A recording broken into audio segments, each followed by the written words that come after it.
Il y a quelques jours, le Grand Paris Saint-Germain a gagné sa toute première Ligue des Champions. C'est l'euphorie en France. Tous les supporters parisiens du monde entier sont euphoriques. Mais au-delà de la fête, au-delà du succès, je vais te donner ici 5 leçons à tirer de cette victoire. La toute première, sans plus tarder, c'est sans savoir que la patience est un levier stratégique. Il aura fallu des dizaines de décennies d'investissement. Il aura fallu recruter les plus grands joueurs. Mbappé, Messi, Neymar. Mais est-ce que ça a changé quelque chose? Il faut donc savoir dans la vie, la toute première chose, c'est qu'il faut être patient dans la vie. La patience est un levier stratégique. Ça vous permet de vous habituer, de mieux apprendre et mieux affûter vos armes pour avoir une réussite certaine. Deuxième leçon que je veux vous dire, c'est que l'argent ne garantit pas tout. L'argent ne garantit pas tout. L'argent est plutôt un accélérateur.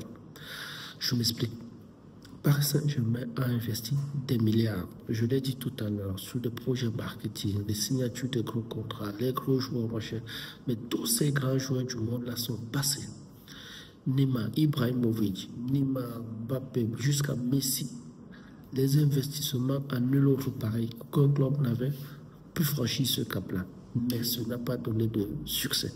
Donc sachez que l'argent ne résout pas tous les problèmes, mais ça peut vous aider à franchir un cap.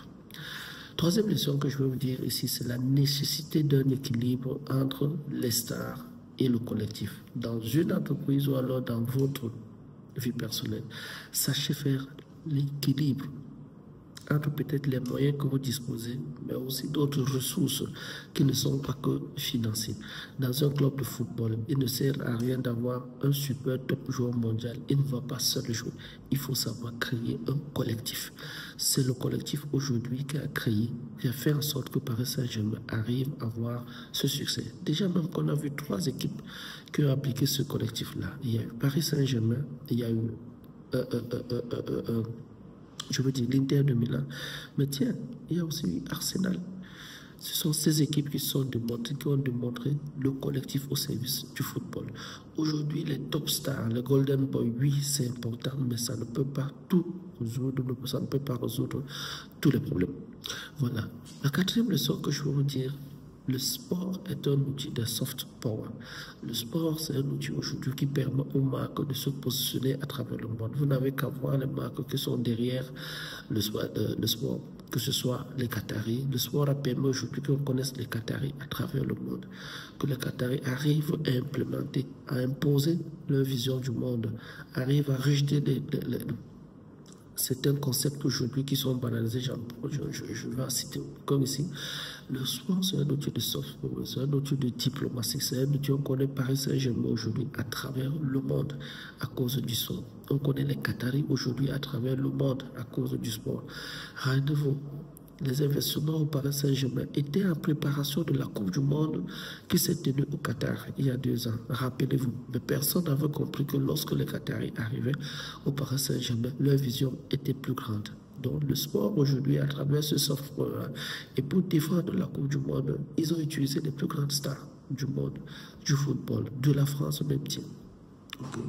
Et sachez qu'aujourd'hui, la marque, le modèle de marque, le Paris Saint-Germain, comme 5e leçon, c'est un modèle de marque. Aujourd'hui, le Paris Saint-Germain est quitté d'un club national à un club mondial, un top marque.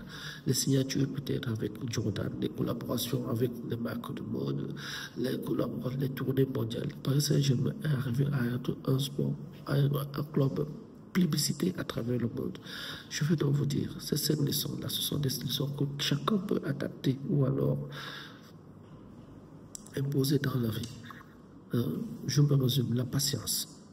L'argent ne garantit pas tout. C'est pas parce que vous avez de l'argent que vous allez tout réussir dans la vie. Et bien, c'est fou. Vous n'avez qu'à voir dans les familles, par exemple, des hommes les plus riches. Ce n'est totalement pas ça.